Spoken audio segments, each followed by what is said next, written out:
ધોરણ 12 એટલે standard 12 science commerce કે પછી આર્ટ્સ એટલે કોઈ પણ સ્ટ્રીમ પછી તમે જો એવા કોર્સની માહિતી જોઈતી હોય જે કોર્સ ગજબ ટ્રેન્ડિંગમાં છે અને જે સાવ રેગ્યુલર સાવ કોમન કોર્સિસ જે હોય છે એના કરતાં ખૂબ જ અલગ છે, તો એના માટે ધ્યાનથી સાંભળજો. હું તમને એક વાત કહું.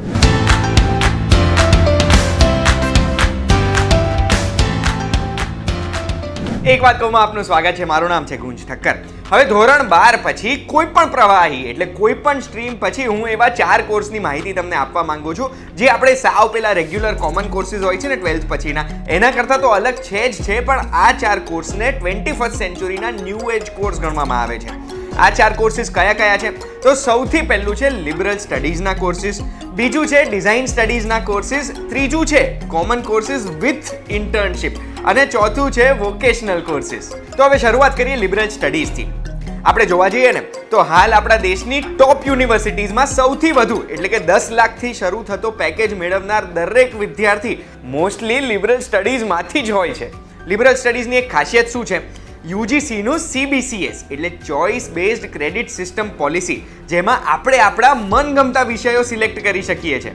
તમને સવાલ થયો હશે કે કોઈ પણ સબ્જેક્ટ સિલેક્ટ કરી શકીએ એટલે કોઈ પણ કરી શકીએ? જો હું એક એક્ઝામ્પલ આપું, અગર તમારે સાયબર લોમાં કરિયર બનાવવું છે ને તો 3 વર્ષની ડિગ્રી દરમિયાન તમે કમ્પ્યુટર એન્જિનિયરિંગમાં આવતા IT સબ્જેક્ટ્સ પણ સિલેક્ટ કરી શકો. એની સાથે સાથે LLBમાં આવતા લોના સબ્જેક્ટ્સ પણ સિલેક્ટ કરી શકો છો. આ વિષયો સિલેક્ટ કર્યા છે એના પછી તમને ડિગ્રી મળી જાય ને એટલે તમે કોઈ પણ લો ફર્મમાં કે પછી કોઈ પણ IT ફર્મમાં સાયબર લો એક્સપર્ટ તરીકે તરત જ મોટું પેકેજ મેળવી શકો છો.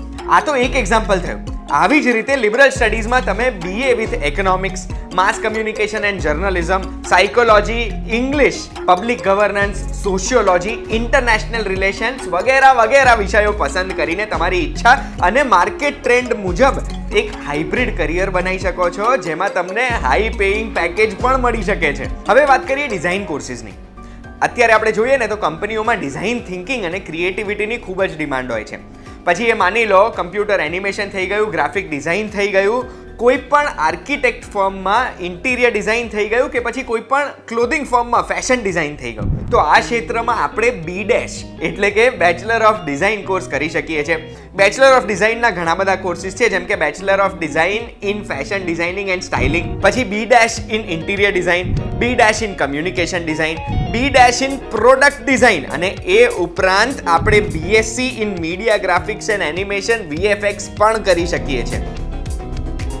હવે વાત કરીએ ત્રીજા પ્રકારના એટલે એવા કોમન કોર્સિસની જે આપણે થોડાક અલગ એટલે ઇન્ટર્નશિપ સાથે કરી શકીએ, જેના લીધે આપણી એમ્પ્લોયેબિલિટી વધે. એનો મતલબ કે તરત જ નોકરી મળી જાય, કારણ કે આપણે સ્કિલ સેટ નવી શીખેલા હોય અને પેકેજ પણ આપણને વધારે મળતા હોય છે.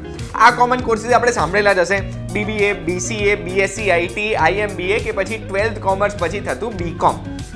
આ કોર્સમાં લાસ્ટ યર આપણને ઇન્ટર્નશિપ એટલે ઓન ધ જોબ ટ્રેનિંગ મળે છે, જેના લીધે આપણે બીજા બધા સ્ટુડન્ટ્સ કરતાં અલગ તરી આવીએ છીએ અને આપણું ફાઇનલ પ્લેસમેન્ટ પણ ઇઝીલી થઈ જાય છે.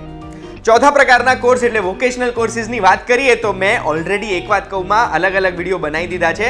BVOC એટલે બેચલર ઇન વોકેશન અને DVOC એટલે ડિપ્લોમા ઇન વોકેશનના.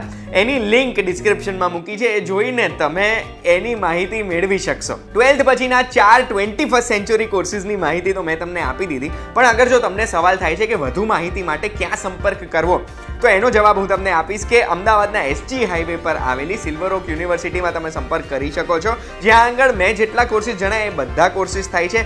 એના સિવાય લિબરલ સ્ટડીઝ કે પછી ડિઝાઇન સ્ટડીઝના દરેક સબ્જેક્ટની સાથે કોમન BCom સુધીના course, internship, on the job training અને ફાઇનલ પ્લેસમેન્ટ સુધી સિલ્વર ઓક યુનિવર્સિટીમાં થઈ જશે.